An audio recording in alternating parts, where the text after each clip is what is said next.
Welcome back to the Handoff from Trusted Health. I'm Dr. Danny Bowie.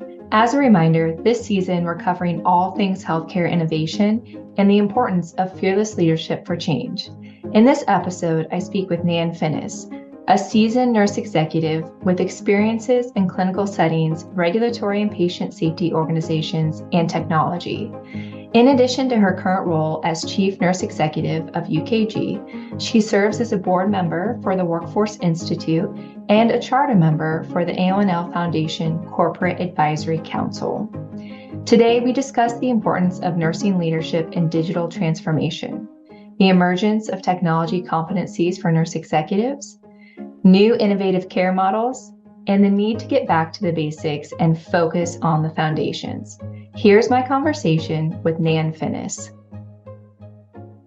Well, welcome back to the Handoff. I'm super excited to be speaking with Nan Finnis, the CNO for UKG. Nan, welcome to the Handoff. Thanks, Danny. I'm happy to be here. Really excited to have a conversation today.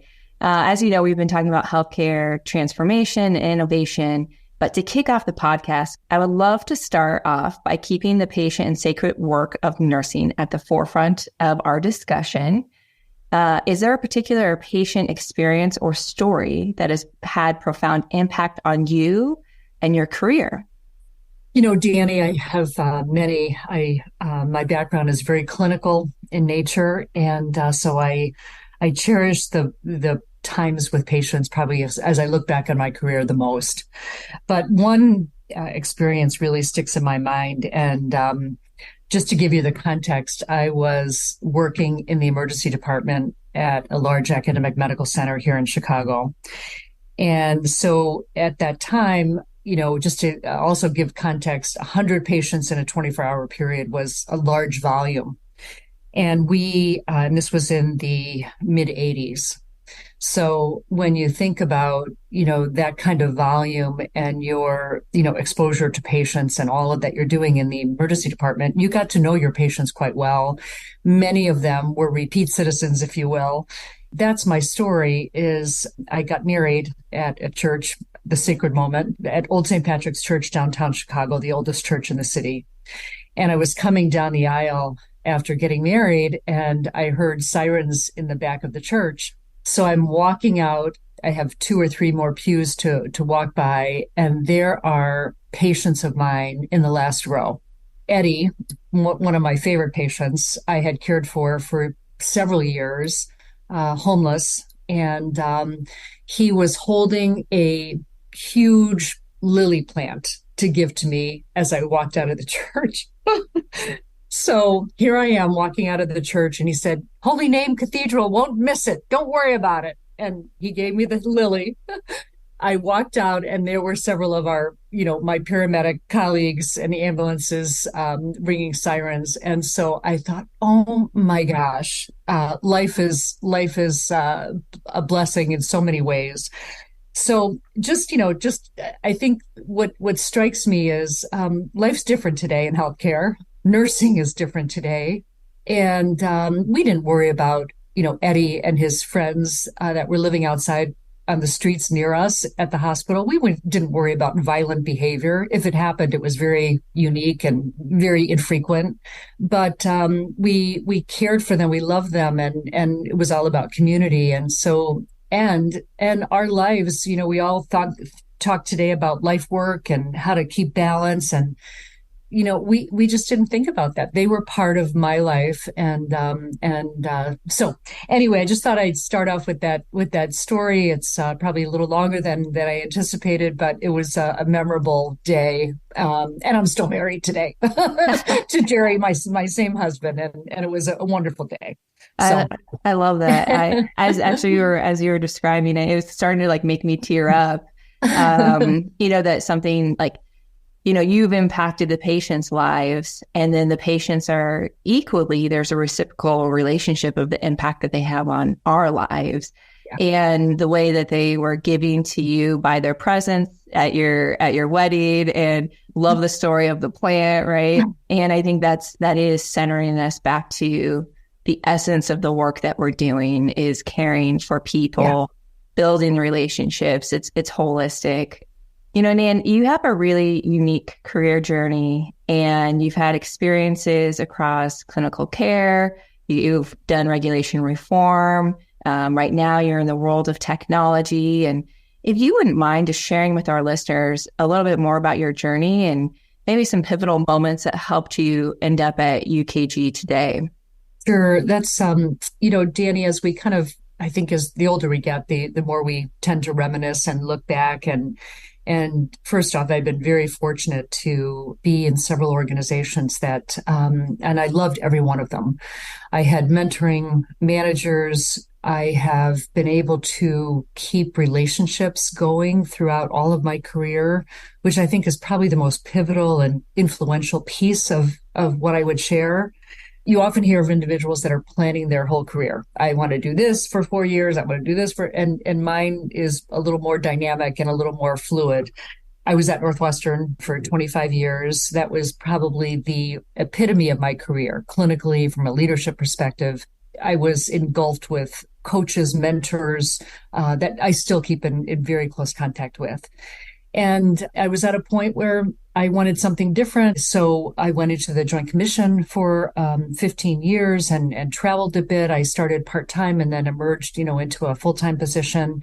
And there I was able to really begin to innovate. I knew I was creative, didn't know how much I could create and innovate within the healthcare space. But that position, that organization, strangely enough, you would think in a regulatory accrediting body that you might not have that opportunity. But I certainly did. I was able to start a patient safety quality consulting division and hired, it was like 60 consultants at the time, all working different hours and so forth. So not all full-time, certainly, but, physicians and pharmacists and respiratory therapists and infection preventionists. And, so really a wonderful array of leaders. And we helped organizations really use the standards to think about how to improve quality and safety using the Joint Commission standards as the framework, but not focused on accreditation necessarily, but using them, to build their performance. From there, I also had the opportunity to create industry relationships with the Joint Commission. That was a new business line that we began, and so through that, I met several leaders in tech. I've had, relationships that brought me into both of my recent positions in technology through relationships. I've been at UKG for 4 years now, and this is the next epitome of my career is I'm able to really use all the relationships, use the work that I've done throughout my career, and leverage that in different ways that I never thought I could. The opportunities we have as nurses and leaders is just incredible. Knowing the patients like we do, knowing healthcare from the inside out, and being able to be that expert and subject matter expert for not only the clinical piece, but operationally is a skill that is very needed today in businesses, industries, and then obviously in healthcare. So it's been a wonderful career. That is an incredible journey, as you mentioned, and a couple of things struck me as you were talking. One, I was kind of tickled to hear that, you found this creativity and innovation within the Joint Commission space, which is, regulatory. So that's really actually funny, but amazing as well that you can use standards then also to think about creating opportunity within health systems. It's like entrepreneurship within that space of the Joint Commission and building out divisions. So well done. And then additionally, the relational component. I had a mentor and still have a mentor who really speaks to me a lot about networking, building relationships, and how pivotal that is in our career is the network we have, the relationships we build, and the way that can transform the path that we take. And make it, as you mentioned in your intro, it's dynamic, and your career is opened up before you because of some of these marrying the innovation, the practice, the clinical space, and relational component. You are working on a task force for AONL, and specifically looking at developing and recommending competencies for nurse leadership related to digital transformation. which is really exciting. I'm super pumped to hear about that. Can you tell the listeners a little bit more about what you're doing and what you're hoping to achieve as you're working with AONL in this space?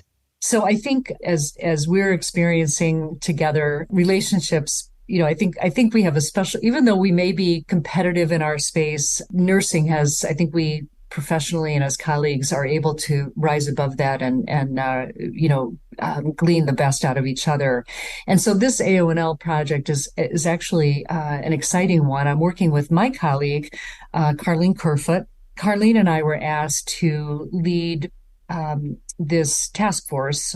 We haven't named it yet, but there has been so much innovation obviously happening in technology. I mean, recently spurred on by AI and all that's happening there. At least recently, the discussion has been emerging more fervently. But as nurse leaders, as we look back on how we have convened our profession, our focus on technology, I think AONL and its leadership were finding that it was very disparate. There wasn't a unifying collective voice about nursing's role leading technology. And at the same time, I think Carlene and I were both talking to AONL's leadership about the fact that we are in organizations often where nursing is not at the table to make decisions about staffing and scheduling, right, or the use of mobile devices for their staffs. The technology that should be deployed in these organizations to enable the work, particularly of frontline staff and managers, is so critical to the future. Yet we were feeling that there was a disconnection, anyway, just that nurses and leadership was not engaged. So the work of the AONL group is really to do a few things. One is to clearly articulate nursing's leadership role in digital transformation. We are currently pulling together all the various competencies that are out there, whether it's the ANA nurse executive competencies that were just completed, and I was on that workforce, that team, AONL's competencies, and others. To pull together, what are we saying about technology competencies for nurse executives, and is there a coalescing of all of that? So that's number one. The second thing we're doing is really doing an inventory of what's happening across the industry in healthcare, and where should AONL specifically play so that we don't duplicate efforts with HIMSS or the ANA or the AMA, but that we collectively come together and ideally have a voice about nursing's role in this future. We have a list of about 40 that Carlene and I have met with. I think everybody, about 40 individuals that will be helping us to kind of craft this. More will come out as far as, written work, we hope, by AONL's conference next year. So we're working towards that. And so it's very, very early. We just finished the charter last week. We do want to get some public, sentiment and feedback and realization about this work. So more to come, but it's an exciting time to really think about how we really engage in this work. Absolutely. I'm really excited to hear that this is happening. And I also love that you and Carlene are partnering together. This is a pretty dynamic duo. For those of you listening, Nan and Carlene, I mean, if you can get both of them in the room working on the same thing, I can't imagine what's going to be produced exponentially because, you guys are working for your companies and bringing transformation through the space of nurse staffing with technology. And now together, as you mentioned, rising above, and we're doing this professionally as nurses because there is a need. I know as a nurse leader and manager, I didn't go through a lot of training. It was kind of trial by fire, and the fire was pretty hot sometimes. You came out pretty crispy, trying to learn what was happening and, unveiling too.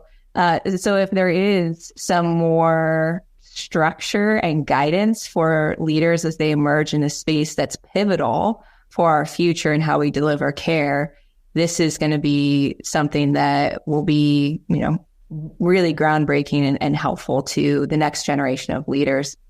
We continue to talk about this digital transformation that's happening in the industry and healthcare. And I would love to know from your perspective, Nan, what trends are you seeing, and what's emerging as some innovative models that you're excited about and could share with our listeners?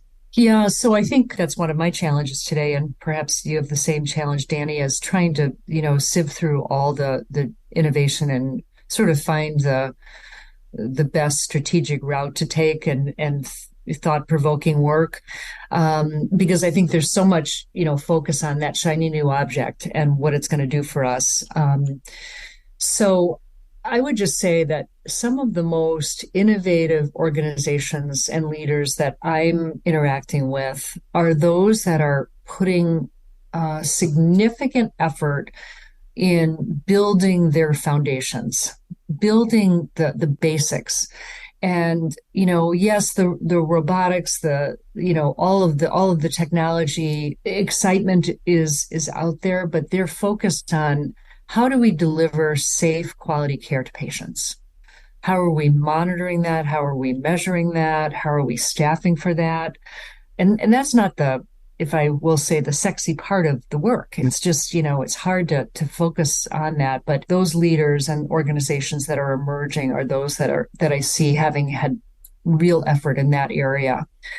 The labor modeling that's happening today, and for those of us who, I hear some of my colleagues, I've been there, done that before, team nursing, the use of assistive personnel and all of that.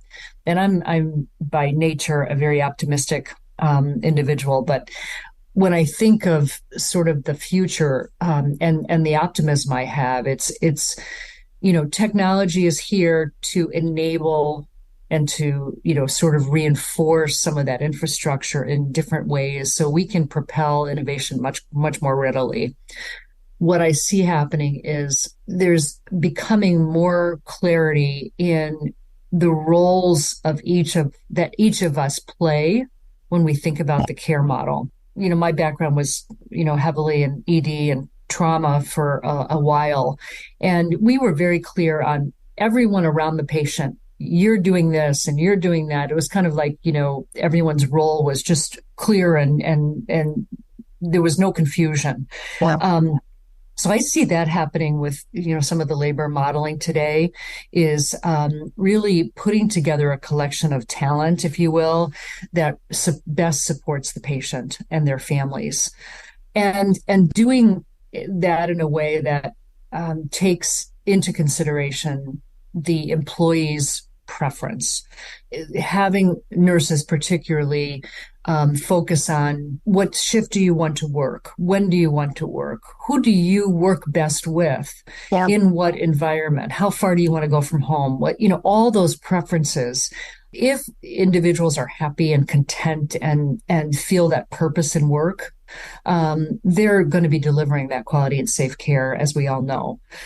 So I think those are some of the models that I see is really becoming much more focused on the employee, meeting their needs, at the same time understanding what's required in the workplace, and then matching that supply and demand, if you will, using technology, because you just can't do it manually anymore. It's too complex.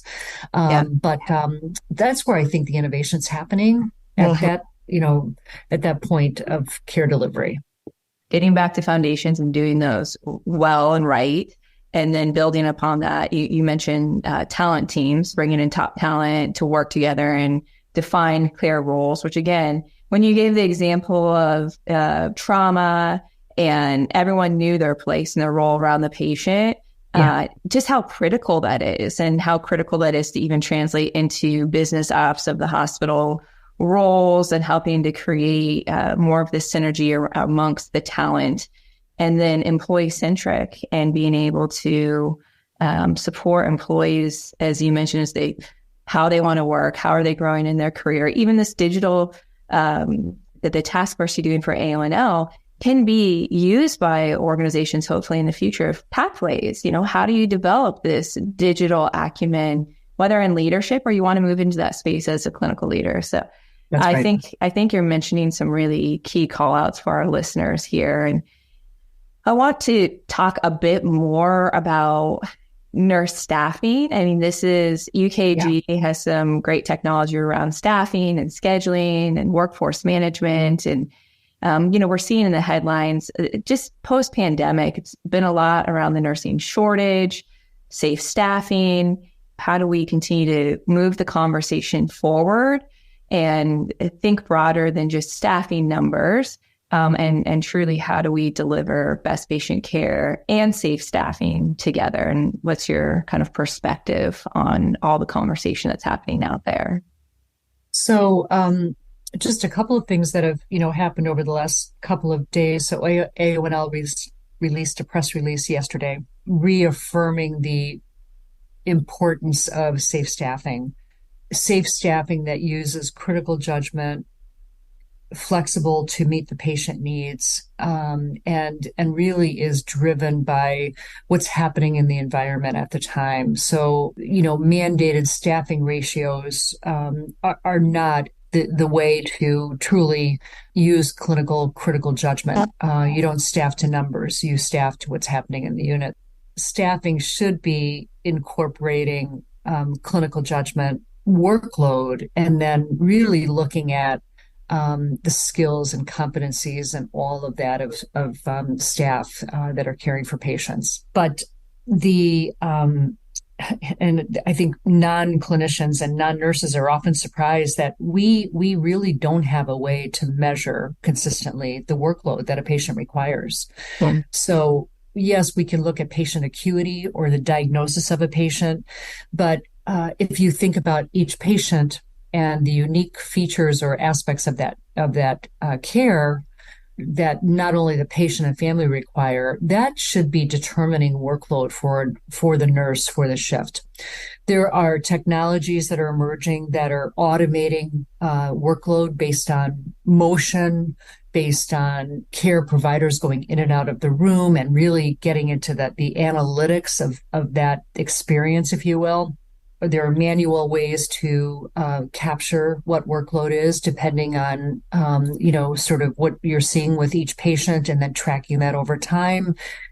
So we have to make this more simple, but it's not just a number, and it's not a staffing ratio. Yes, you can start, there as a budgeted number to use as a benchmark, but there has to be critical judgment, clinical judgment to really think through, what's going to be happening in these next couple of hours as we think about the patients that we're caring for. And some of that might not be related to the individual patient, but just that dynamic of the environment and what's happening. Each organization is unique. Perhaps each unit and clinical setting are unique. So it's really understanding the activity level that's happening in that place of work. And then understanding the skills and talents that you have. CEOs have no idea in their healthcare organizations what capabilities they have from a staffing skill mix. Of course they don't. We haven't been clear on what skills really are needed to care for patients. What are those competencies? What are those skills? What about the tenure of your staff on any given unit, perhaps in a given shift? And do you have that senior person there that can really mentor, model care? So it's multi-pronged, it's complex, but I think we're beginning to see technologies emerge, or pieces of technology that can support that critical thinking in a way that we've never thought about before, and then predict the future. I can't imagine leading in these healthcare organizations today, how challenging that is day to day. But if we don't start looking at what the workload is, how we staff, we're going to continue to lose our own staff, and we will not be able to recruit in staff. So I think as you think about staff dissatisfiers or some of the root causes of turnover. It is workload. It is not working with peers that they can count on, and that have each other's back to really support that clinical effort. So I think it's a very challenging period, but know that there's technology out there that can support you as you sort of think about your own organizations and what your needs are. I really like that you're bringing up workload, because oftentimes, you mentioned like staffing standards and numbers is usually a budgetary perspective more than anything. And it does look at historical census and can help you start to create that schedule. But the day-to-day staffing is so critical is a component of skill, as well as the mix of your workforce and the patient condition. And so it's beyond a number. And my mind was kind of thinking as you were talking about skills, and that's the beauty of going back to the basics and the foundations of tech. Where do you keep your skills so that you can see your workforce, ensuring that you build it into your scheduling solutions and your staffing solutions so you can see the skill mix of your workforce, and then being able to move into the workload conversation or space, I think is critical for helping us solve these issues at the root, versus a number isn't going to still create the right condition of work. It can help, but it's not going to be holistically able to really meet the dynamic condition of our patients and the work environments that we're in. So I think workload and conversation is a critical piece in this. And you're right, we shouldn't shortcut around this. We should really dive head into how do we solve our nurse staffing issues. The labor data that we have that our technologies are creating are often in a silo and a disparate piece of technology, if you will, from quality and safety. So, and Linda Aiken just published a new paper looking again at safety issues. We know that staffing and safety and patient quality are critically aligned. So, how do we support our organizations, our healthcare organizations, to look at both quality, safety, and labor data and financial all together, so that there's that composite view, and that informs safe staffing for the future. So I think that's where we need to go short term. Yep. I think we're beginning to see those data models easily accessible for leaders. With dashboards and things that leaders can, look at quickly and say, you know what, we're going down the wrong path here today. This is what's happening in the unit. Let's change our model, our staffing this afternoon, or what have you. But I think real-time data is needed to, as you said, pivot quickly on some of these, but also give more of a prediction of the long term and how to staff accordingly. So just a thought. It's a great thought. And it is, I think it's again, the foundations of a clean data. So determining your sources of truth, how are you coding it? And once you can do that, I mean, you can build amazing reporting capabilities with leading indicators, not lagging, that can create opportunity to allow your organization to lead from a place of proactive versus reactive, and even build your strategic plans into the future.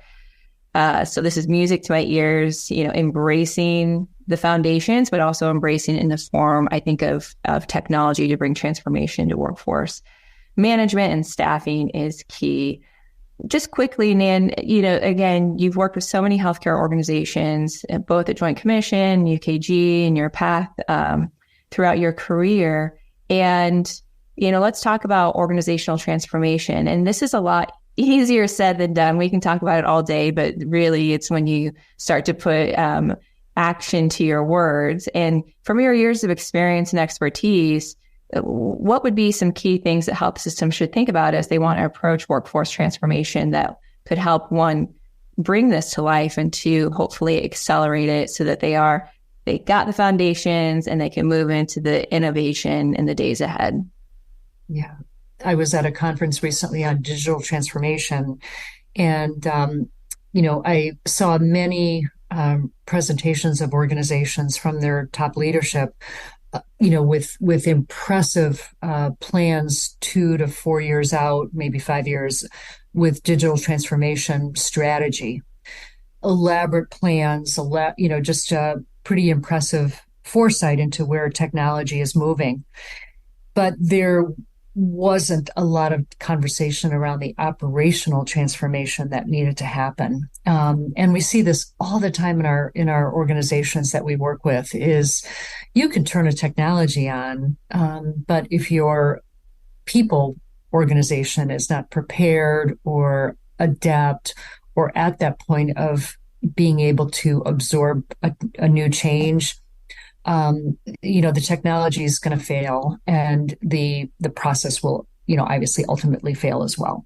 The other thing that we're challenged with is UKG talks about people-centric organizations. So our purpose is people. And so we talk about what does that mean to be people-centric? And that is truly doing whatever you need to do to care for your people. We see that, I see that every day at UKG. And hence that's why I'm here and I'm very excited about the future of UKG, but in healthcare organizations as well. It's how do you become very focused on people, your people. Yes. Your people are your culture. Your people are why patients come to your organization. One thing that we do see in organizations is as we talk about workforce management or human capital management, executives, and maybe some that are listening won't agree with me, which is fine. I think it is unclear what that future vision is. I have a workforce management strategy or strategic vision, or when we sort of peel that onion, we're looking at it and saying, what does that look like? And it's very sort of action oriented. It's not building a culture of people focus, people centric. How do all of our technologies bundled together to support organizations? And we have 200 partners, as you well know, with Trusted Health. How do we all work together to make sure that organizations can move towards an ideal state of people-centric organization? What does that look like, feel like? How is that measured? So we're kind of putting together some attributes of that type of organization. And if this works, we'll be publicly providing this in short order, but we're looking at governance and, structure, people processes and operational processes. And then how do you transform and change? How are you change capable as an organization? What are some of the data metrics and visibility that's needed to really move to that ideal state of a people-centric organization, so that we can say, this is if you really think about people centricity, if you will, this is the future. And we need to paint that picture for organizations that are just living day to day. They're getting shift to shift, thank God I'm through this next shift. Yeah. So, and strategically then back to the digital transformation, that those operational transformative actions have to situate itself right alongside the technology. I think that's how change will be propelled. Change will be sustainable and improvement will happen. But if you're doing digital transformation and not really paying attention to the people part of the business, it's not going to be effective and sustainable. Right. So that's what I'm seeing in the industry that I think is really a challenge, and hence our A1L initiative too is how do we step up as nurses to really influence that future? What does that look like? Yeah. People-centric, I think it is a good call out of being able to invest in technology is key to transformation, but equally important is the investment in the people, the infrastructure, and the process to bring it to life. And your greatest talent and assets, I believe, are your people working for you. And there's untapped talent there. And the ability to bring that to life is really, I think, the delight and joy of being a leader in the work that we get to do. So I'm really inspired and excited to know that UKG is thinking about the people-centric approach around technology and how that could bring transformation, and aiding and guiding it through partnership to bring that transformation to health systems. Well, this has been so fantastic, so fun, Nan. Where can our listeners find you if they want to reach out and, just have a conversation, knowing your expertise in this space? Do you have any? Yeah. Sure. So obviously on LinkedIn, I'm there several times a day. And then I'm also on our board of the Workforce Institute at UKG, which is really a great place to go for thought leadership. We provide global cross-industry thought leadership for public consumption. So if you look at that, and you'll see our bios of all the board members, and so it's a place where I think there's some really wonderful research going on, and all obviously for everyone's consumption. So the Workforce Institute or LinkedIn would be probably the best places to reach me. Fantastic. You heard it all. LinkedIn and the Workforce Institute, specifically if you want thought leadership and the best of the best. This has been really insightful, Nan. We love to end our podcast with, what would you like to hand off to our listeners today? Yeah, nursing has a bright, bright future. Mm-hmm. As we look back, perhaps we haven't been as collectively unified on many initiatives, but I see that happening across all the work I'm doing. Is through these challenging times, I think organizations as well as individuals have come together to say, how can we do this collaboratively to impact the industry the best we can. And so I'd like to give my years as I kind of near my end of my employment over the next several years. I really would like to see that happening more and more, and that's what I'm working towards. It's an exciting time. Our communities, patients need us to be well, need us to have life-work balance, be innovative, creative, and for us as and I want to say vendors, we used to say, oh, we're vendors, the V's. But for us to really work together so that organizations don't have to, think about, how do I cobble all these pieces of technology together? What? We should be serving up what healthcare organizations need to make their worlds and life and their clinicians' life much more efficient and effective. And so that's our goal as well. I love it. The future is bright, and we're rising above in collaboration. You are paving a path for future generations to help build a better world and a better healthcare. So thank you, and to the work that you're doing and giving us your time today to share some of the exciting things that are happening. I can't wait to check back in maybe in a year or so and hear some of the updates and progress that you can share. Sounds great. All right. Thank you, Danny. Take care.